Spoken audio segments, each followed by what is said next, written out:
আসসালামু আলাইকুম। আপনারা যেখান থেকে আমার ভিডিওটি দেখছেন, আপনাদের সকলের প্রতি রইল আমার পক্ষ থেকে দোয়া আর ভালোবাসা। আজকে আমি আমার লাইফস্টাইল ব্লগে রান্না নিয়ে এসেছি। রান্নাটা করে সব ঘরটর গুছিয়ে অফ ক্যামেরাই করতে হয়েছে, সেজন্য ভাবলাম যে রান্নাটাই দেখিয়ে দেই। আর যখন ভিডিও লাইফস্টাইল ব্লগের ঘর গুছানোটা দেখাতেই পারলাম না। রান্নাটার মধ্যে এখানে আমি 1 কেজি গরুর মাংস নিয়েছি। গরুর মাংসটা দিয়ে আমি আজকে গরু বিফ রেজালা রান্না করব।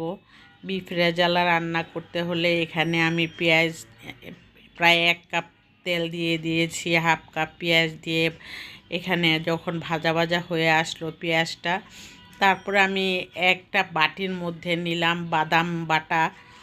বাদামের বাটা, তারপরে আদা রসুন পেস্ট, তারপরে টমেটোর সস, এই পাউডার দুধ এখন দিয়ে দিব, আর এলাচ দুইটা দারচিনি দিয়ে দিয়েছি। দেওয়ার পর ভাবলাম যে একটু কষিয়ে নেই মশলাটা একটু কষিয়ে নেওয়া উচিত, কারণ বাদাম বাটাটা আর আদা রসুন পেস্ট কষিয়ে না নিলে কাঁচা গন্ধ থেকে যাবে। সেজন্য আমি এখন এই মশলাগুলি একদম কষিয়ে রান্না করব।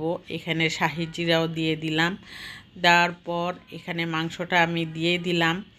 মাংসটা দিয়ে আমি আরও এই পানিটা যতটুকু পানি উঠেছে ওইটুকু পানি দিয়ে কষানোর চেষ্টা করব। তারপরে যদি প্রয়োজন মনে করি সিদ্ধ না হয়ে থাকে, তাহলে কিন্তু আমি একটু গরম পানি দিব। গরম পানি দেওয়ার আগেই মনে হচ্ছে যে মাংসটা সিদ্ধ হয়ে গেছে। এরপর আমি নাড়াচাড়া করে মাংসটা এখন দেখলাম যে সিদ্ধ হয়ে গেছে, একদম ভাজা ভাজা হয়ে গেছে। এটা পোলাও দিয়ে খেতে খুব সুস্বাদু হবে, সেই জন্যই রান্না করলাম। রান্না করে আমি বাচ্চাদেরকে দিব। পোলাও রান্না করেছি, আর সেই অফ ক্যামেরায় করতে হয়েছে। আর এখানে সন্ধ্যার নাস্তায় আমি দুপুরের রান্নার পরপরই 1 ঘন্টা রেস্ট নিয়ে আমি এখানে বাটার বন বানিয়ে নিয়েছি, যে সন্ধ্যায় হলেই আমাদের বাসায় নাস্তার অবশ্যই একটা না একটা আইটেম রাখতে হবে। সেই চিন্তা করে আমি বাটার বনটা নিজের হাতে বানিয়েছি। বানানোর পুরোটা রেসিপি আপনাদেরকে আমি দেখাতে পারলাম না। আমি আমার কুকিং চ্যানেলে পুরোটা রেসিপি দেওয়া আছে, আর এই জন্য আমি ভাবলাম যে আপনাদের সামনে একটু তুলে ধরি।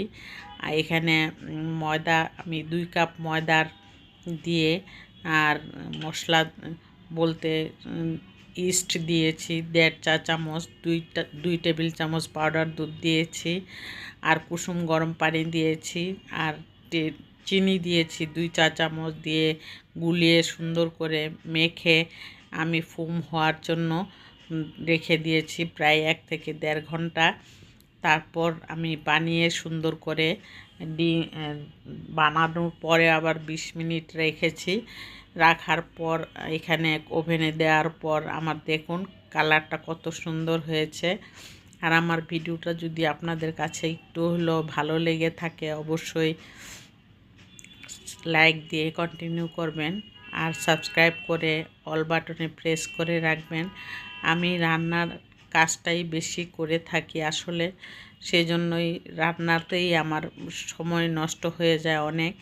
অন্য কাজ করার থেকে রান্নার বিষয়টা নিয়ে আমি ভেবে বেশি চিন্তায় মগ্ন থাকি, সেজন্যই একটার পর একটা করার চিন্তা করি। আর সেই অনুসারে আমার অন্য কাজ কোনো রকম ধামাচাপা দিয়ে করা হয়। ঘরটা গুছানো, যদি প্রয়োজনে না বিছানা গুছানো থাকে বুয়া এসে করে নেয়, আর আমি ড্রয়িং রুমটা ঝেড়ে টেরে দিই, ডাইনিংটা ঝেড়ে টেরে দিই। এটা আমার কোনো রকম হয়েই যায়। আর সেই জন্য আমি আমার রান্নার একজনের এক একটা আইটেম খাওয়ার তৈরি করতে হয়। আমার বাচ্চারা একরকম খায়, আমার হাজব্যান্ড একরকম খায়, সেজন্যই আমার রান্নাঘরে বেশি থাকতে হয়।